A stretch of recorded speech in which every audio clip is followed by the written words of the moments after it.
Hello there. So today I will be making a spring painting. I decided I wanted to use a mason jar, and for this project I will need a canvas. I have a wood cutout of a mason jar, a little paper cutout of a picture I want on the mason jar, some Mod Podge, acrylic paint, some paint brushes, and I think that's all I'll be needing for this project. The first thing I'm going to do is pick a color for my mason jar and get that painted. The first thing I decided to do was paint it white for the background, and then I'm going to add some detail to the mason jar using this color right here. It's a combination of Caribbean, white, and lime tree. So right now I'm just painting around the edges of this wood mason jar that I have. I've added some of the green, I've mixed in some of the white after doing a white base on it. And I'm gonna add a little bit more detail over here with that greenish blue color. And I'll come back to you in just a minute. While I'm waiting for my mason jar to dry, what I've decided to do is to go ahead and center it on my canvas. And then I just took a little colored pencil that I had close by and I drew a little line at the top. I've decided that I want daffodils to be coming out of the mason jar. So here's my line that I created. And so I'm going to start drawing the shapes of the daffodils kind of coming out and see how I want that to come about. I'll be right back and I'll show you what I decided to do with that. Here you can see that I've finished my outline of the daffodils that I want to be drawing. I'll go ahead and show you a little bit closer the detail. These are just sketches, they're not perfect, and they may change shape as I paint.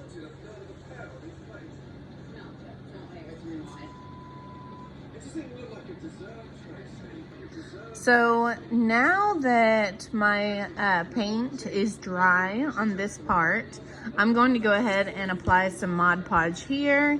Then I'm going to place my little picture on top and add some Mod Podge over the top, and we'll see how that goes. So I'm going to show you what my container of Mod Podge looks like.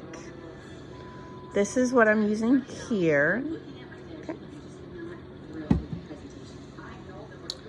So just a small update, I did decide to put Mod Podge on the entire mason jar, and I think I like it. I think it's going to be shiny and really pretty.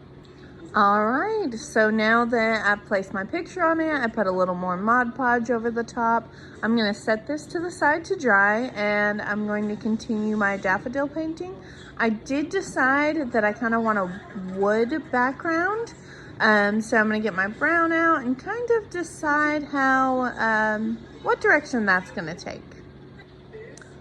So here's the outline I decided to go ahead and go with, and you can see my wood boards starting to take shape. I'm going to go ahead and start painting the wood right now, and I'll do my flowers last just in case I need to do some touch-ups on them, and so that the outsides of the daffodils just come out really pretty and clear.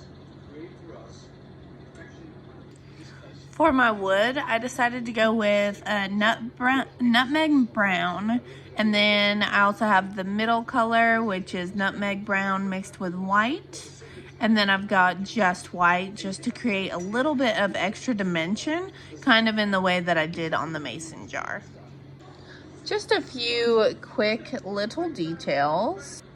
So after my first coat of brown, this is what I've got. You can see I've gone around the area that my daffodils will be, and I've also not painted the area that my mason jar will go.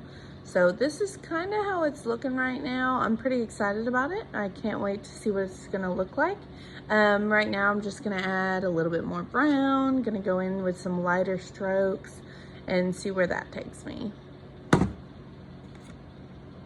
All right, so now you can see that I've added some of my lighter brown.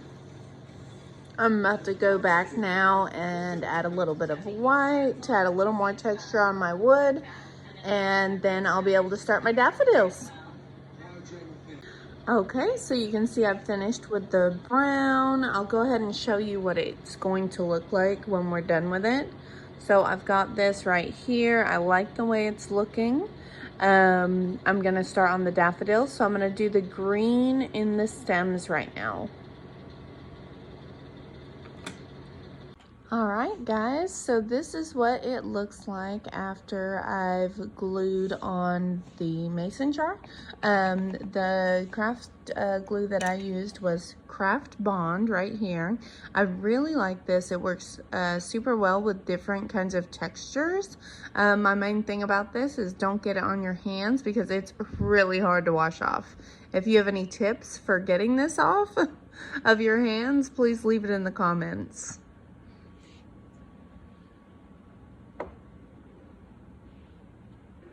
I decided that I want my daffodils to be pink and white. So I'll show you how they turn out in just a minute. All right, so this is what I have so far is I've added some pink and some white up here. I still have some work to do on the detail on the white, but the pink part of the daffodils I believe is finished. When I did the original pink, I realized that it really looked kind of flat. So I added some lighter shades of the pink and kind of went back and forth, just to give it a little bit more dimension. And you can see I left it a little darker at the top just to show that opening. Okay, so as you can see, I'm kind of working on it upside down just so I have easier access to the flowers that I'm working on. I'm adding some gray around the white petals just so you can see their dimension also. I'll also be editing the stems just so they connect to the flowers a little bit better. I'm really liking the way that one looks right there. I'm going to cover this up right here, but I do like the way it connects to the tulip. So I'll be working on those a little bit more. I like the way the gray is outlining the tulip. So I'll be doing more of that, but it's almost done, guys, almost. All right, so it is finished. I did add a lot more gray than what I planned on. You can see that right here. And I also went back on the tulips, added some more variations of the pink and the white. I am super happy with how it turned out. I'll post a picture after the video. Thank you for joining me today.